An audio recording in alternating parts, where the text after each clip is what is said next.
Students class 8th। Actually मैं आपकी copies आज चेक कर रहा हूँ। तो मैं कुछ चीज़ें आपको बोलना चाहता हूँ। मैं बार बार क्लास में ये बोलता हूँ, लेकिन इस बार क्लास जो है वो हमारी ऑनलाइन ही हो रही है। तो मैं आपको एक चीज़ बता रहा हूँ कि जैसे आप क्वेश्चन कोई भी करते हैं तो आप इसमें इक्वल लगाएं बार बार। यहाँ पर बराबर जो एक स्टेप से दूसरे स्टेप में इक्वल लगाएं, या इम्प्लाइज दैट का साइन, जैसे कि ये साइन आप लगा सकते हैं ऐसे, इम्प्लाइज दैट का साइन लगाते जाएं, सो दैट कि कंटिन्यूटी क्वेश्चन के अंदर हो। और जो आंसर है, आंसर में आप ये लिख सकते हो और डबल लाइन या हम लोग ब्लॉक में कर देते हैं इसको, ठीक है। और ये जो अगर फॉर्मूला है कोई, तो इसे आप इस तरह से बंद कर दें ताकि सो दैट वो अलग से नज़र आए कि ये फॉर्मूला है, ठीक है।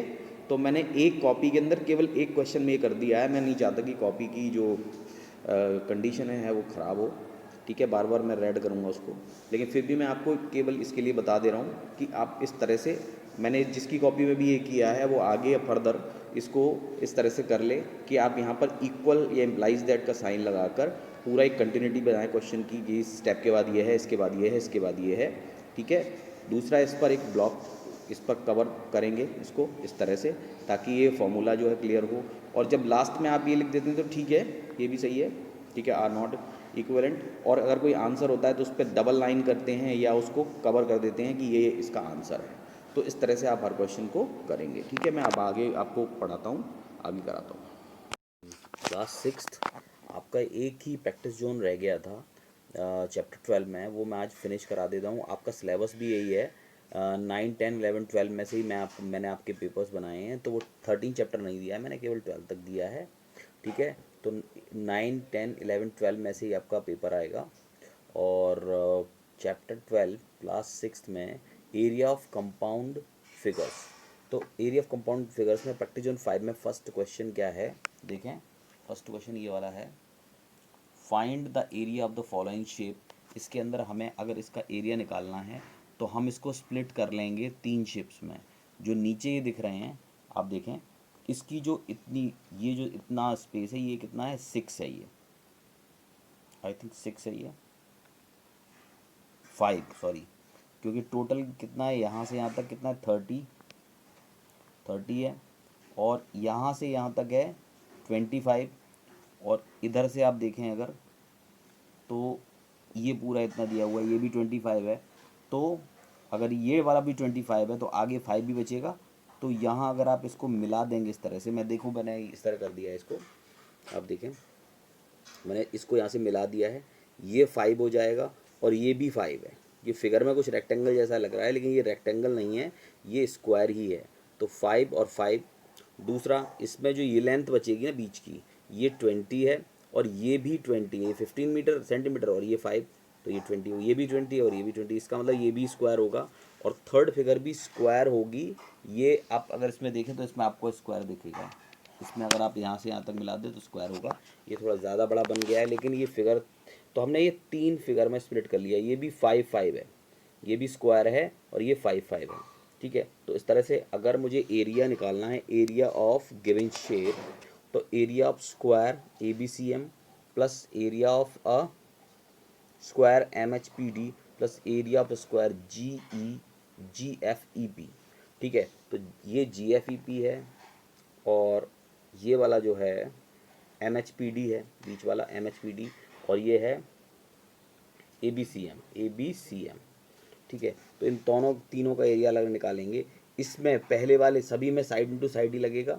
एरिया ऑफ स्क्वायर ABCM होगा 5 इंटू 5, ठीक है। एरिया ऑफ नेक्स्ट जो है MHPD, ये 20 इंटू 20 है और ये 5 इंटू 5 है। तो ये क्या है, 25, ये 400 और ये 25 ऐड करेंगे तो 450 सेंटीमीटर स्क्वायर आ जाएगा।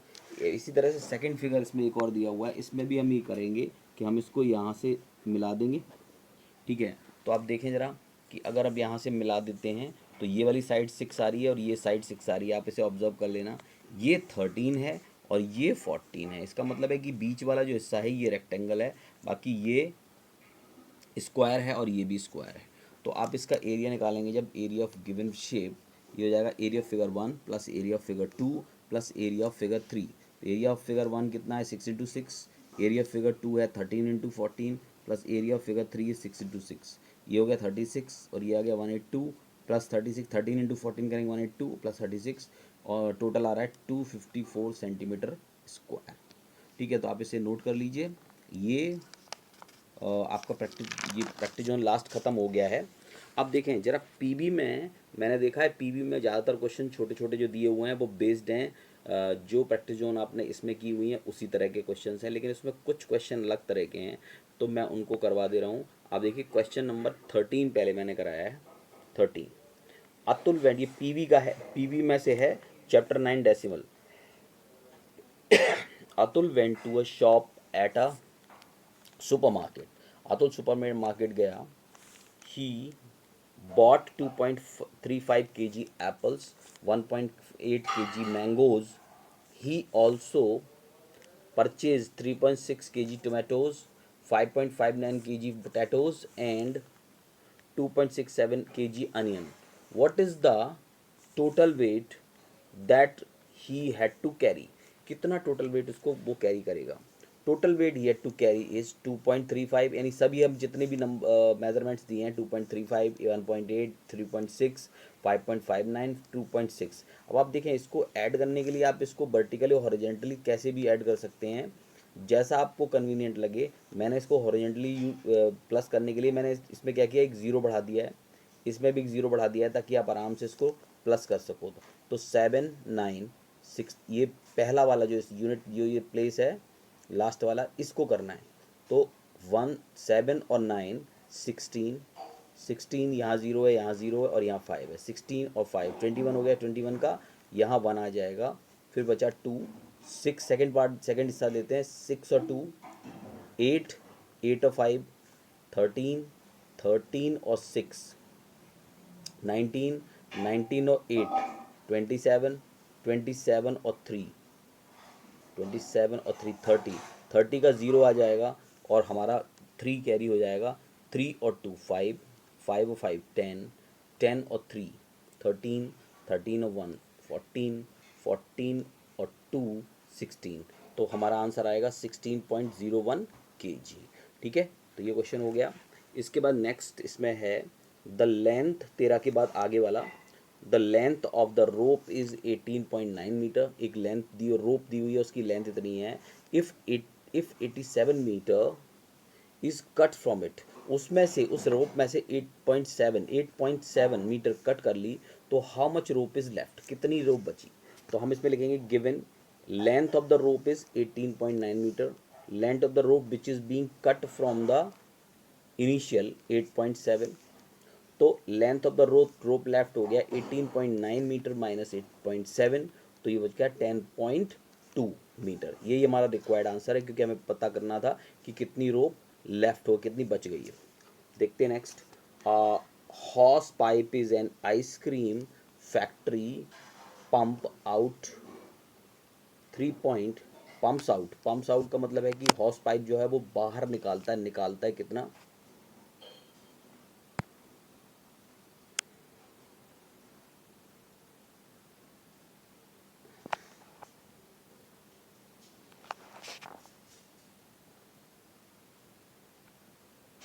हाँ, factory cream factory pumps out 3.1 litre of chocolate, यानी एक hose pipe 3.1 litre of chocolate को बाहर निकालता है, सिरप को, ईच मिनट, हर एक मिनट में वो ऐसा करता है। How many litres of chocolate syrup bill the hose pipe pumps out in 9 minute. तो इसमें देखें इन 1 minute hose pipe pumps 3.1 litre of chocolate. Next is in 9 minutes hose pipe pumps 3.9, 3.9 into 9 3.1, 3.9 क्यों होगा? 3.1 होगा ना, 3.1, एक मिनट, दिस इज 3.1। अगर ये 3.1 है तो यहाँ पर 3.1 आएगा और इसको मल्टीप्लाई करेंगे ज़रा दोबारा से। 9 1 जा 9, यही कर लेते हैं। 9 1 जा 9 और 9 3 या 27, 27। तो हमारा आंसर जो है, हमारा आंसर आ जाएगा 27.9 लीटर। 27.9, 27.9 लीटर। तो इतना हो जाएगा, हॉर्स पाइप इतना पम्प्स आउट करेगा। एक क्वेश्चन है 18th, वो और देख लें। What is the sum of 1.3 hours 5.9 minutes and 20 seconds. इन तीनों को ऐड करना है। अगर इनको ऐड करना है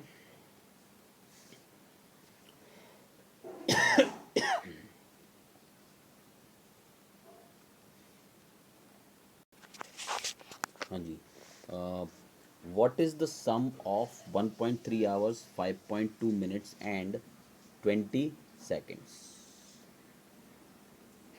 1.3 आवर्स स्टूडेंट्स, इसमें हमें तीन जो नंबर दिए हैं उनको, जैसे 1.3 आवर है तो मैं इसको सेकंड में कन्वर्ट कर लेता हूँ। ठीक है, ये तो सेकंड में कन्वर्ट करने के लिए क्या करेंगे, 1.3 इंटू 60 इंटू 60। ठीक है, अगर आवर में 60 से मल्टीप्लाई कर देंगे तो मिनट में आ जाएगा, और 60 से फिर मल्टीप्लाई कर देंगे तो सेकंड में आ जाएगा। इसको मैंने सेकंड में ले लिया। ठीक है, वैसे तो हम इन्हें सीधा ही ऐड कर देते हैं, लेकिन इसमें तीनों का यूनिट अलग अलग है। ये आवर्स में है, ये मिनट्स में है, ये सेकंड में है, तो हम एक ही यूनिट में इसको करना पड़ेगा हमें। तो हम 1.3 को 60 इंटू 60 से मल्टीप्लाई कर देंगे तो 4680 सेकेंड्स हो जाएंगे। 5.2 मिनट्स, ये 5.2 इंटू 60 हो जाएगा। 5.2 इंटू 60 करेंगे तो 312 सेकेंड हो जाएंगे। ये भी सेकंड में आ गया, ये भी सेकंड में आएगा। 20 सेकंड तो सेकंड है ही। तो सम ऑफ द गिवन नंबर हो जाएगा 4680 प्लस 312 प्लस 20 यानी 5012 डिवाइड बाई। अब इसको फिर से डिवाइड करके हम इसको डेसिमल फॉर्म में ले लेंगे। 16 से डिवाइड करेंगे तो 1.392 आवर्स आ जाएगा। तो ये आपका आखिरी क्वेश्चन था। अब ये यहाँ तक आप कर लीजिए। मैं कल आपको कोशिश करूँगा कि प्रैक्टिस बुक जो है उसका 10th चैप्टर का भी रिवीजन करवा दूँ। मैं जितने भी प्रैक्टिस बुक के क्वेश्चन करा पा रहा हूँ उतने मैं करा दूँगा एग्ज़ाम से पहले। ओके, और बाकी का वर्क आप करके सेंड करें।